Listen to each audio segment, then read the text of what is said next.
Welcome back to the channel. आज हम जैसे कि आपने थंबनेल में देखा होगा कि हम ये देखेंगे कि कैसे ये चेक करें कि ऑडिटर यानी जो सीए है उसी ने जो है बैलेंस शीट साइन करी है।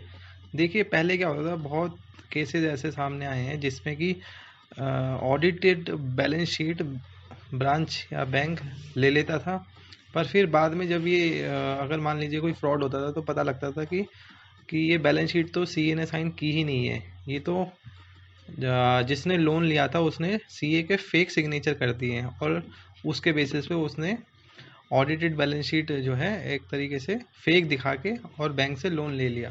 तो ऐसा बहुत होता था। तो institute of chartered accountant of India ने एक कॉन्सेप्ट निकाला यूडिन करके, जिसका मतलब होता है unique document identification number.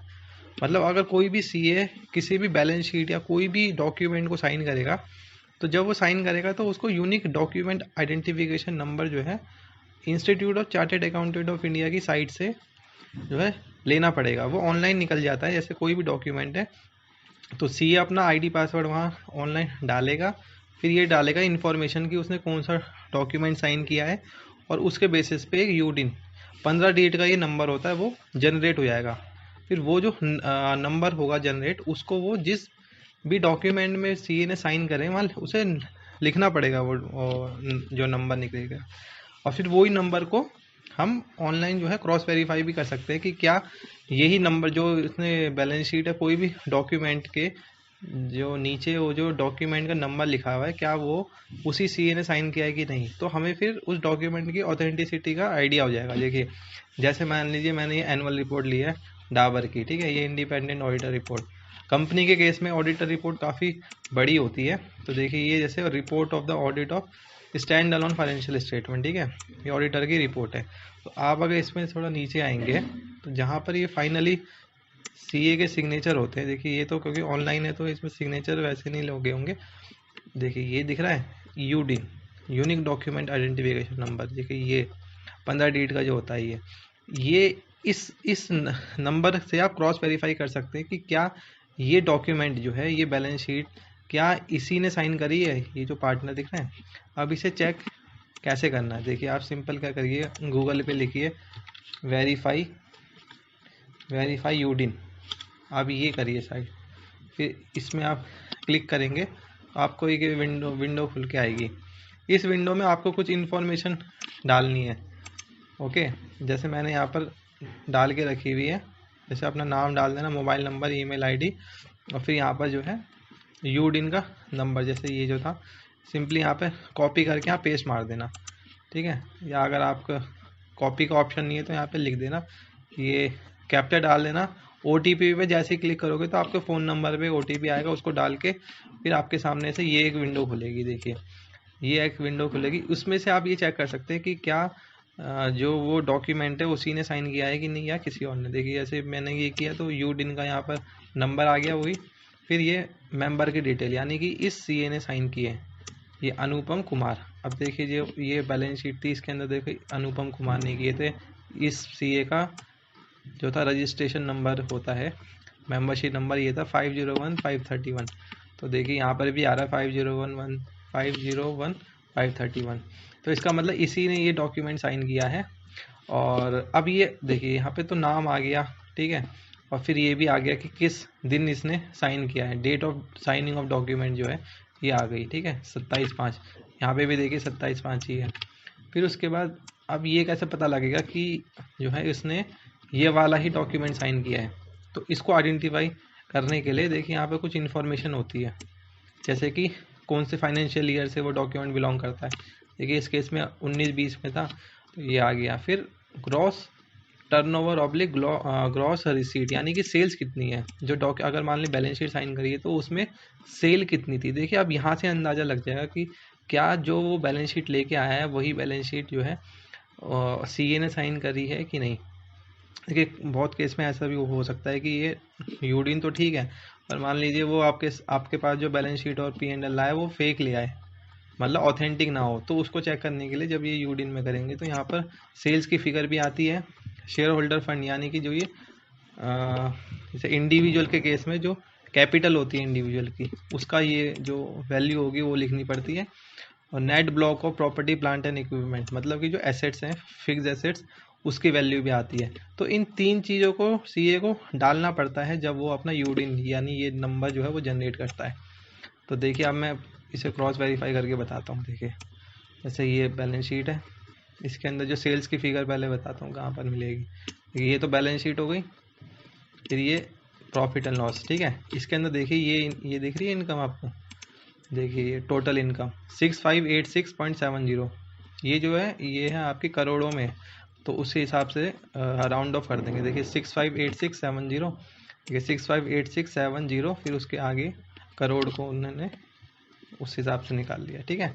Sales यहाँ से मैच हो गई। फिर ये क्या शेयर होल्डर या ओनर्स फंड, इसके केस में क्या होगा, ये बैलेंस शीट के अंदर ये जो इक्विटी है कि नहीं, कंपनी के केस में देखिए इक्विटी होती है, इंडिविजुअल के केस में क्या हो जाएगा, वो जो उसका कैपिटल अकाउंट होता है। देखिए यहाँ पर क्या है, इक्विटी कितनी है 4574.23, देखिए यहाँ पे 4574 और पॉइंट जो था वहाँ पर 23 था, तो उसके हिसाब से फिर 00 ये करोड़ के हिसाब से आ गया, ठीक है। Net block of property plant and equipment, इसका मतलब फिक्स एसेट्स।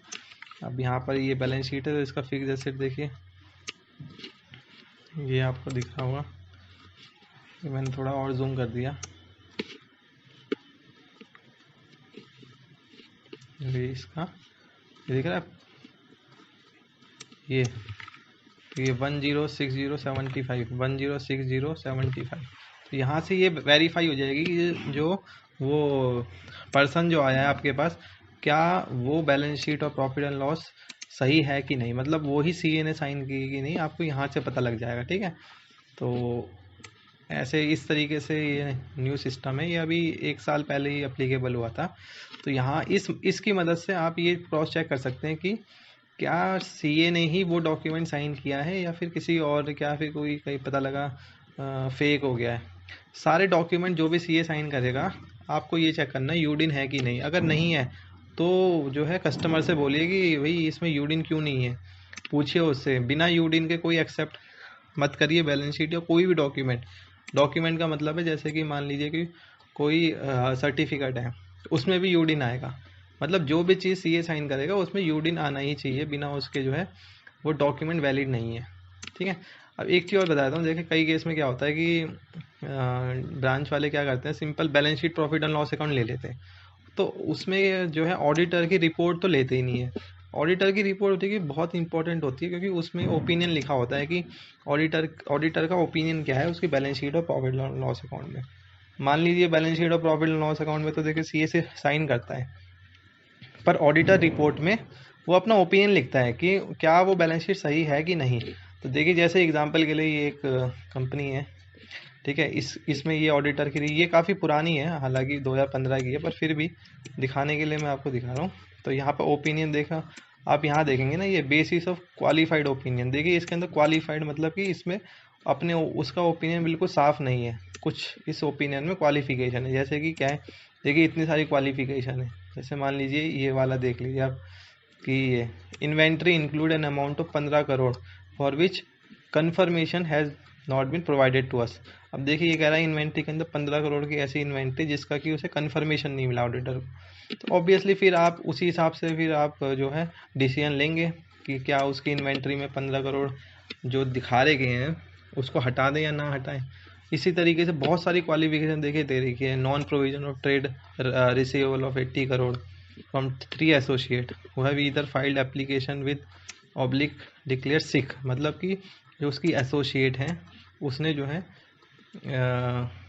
उसका प्रॉफिट वगैरह बहुत ज़्यादा कम हो गया है, तो उसकी वजह से जो है ट्रेड रिसीवेबल का जो यानी कि डेटर्स का 80 करोड़ का प्रोविज़न नहीं किया हुआ है।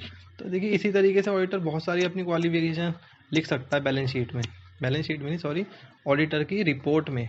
तो ये रिपोर्ट आपको लेनी पड़ती है कि कई बार क्या होता है कि जो कस्टमर है वो सोचते हैं कि बैंक वालों को पता तो है नहीं कि रिपोर्ट क्या होती है, तो वो सिर्फ बैलेंस शीट और प्रॉफिट एंड लॉस अकाउंट आपको दे देंगे और ये जो है मेन ये जो होती है रिपोर्ट वो देंगे ही नहीं। तो आप कहेंगे ठीक है ओके सब सही होगा साइन किए हैं, पर ये ऐसा नहीं होता, रिपोर्ट लेना बहुत ज़रूरी होता है। अगर देखिए कंपनी है तो फिर तो रिपोर्ट मैंडेटरी हो जाती है, ठीक है, ये वाली जो है। अगर मान लीजिए इंडिविजुअल है तो उस केस में अगर टैक्स ऑडिट हुआ है तो फॉर्म 3CA होता है इनकम टैक्स का, वो उसमें भी जो है ऑडिटर की रिपोर्ट ही होती है वो भी। उसमें आप एक बार चेक कर लीजिए कि क्या कोई क्वालिफिकेशन दे रखी है या नहीं दे रखी।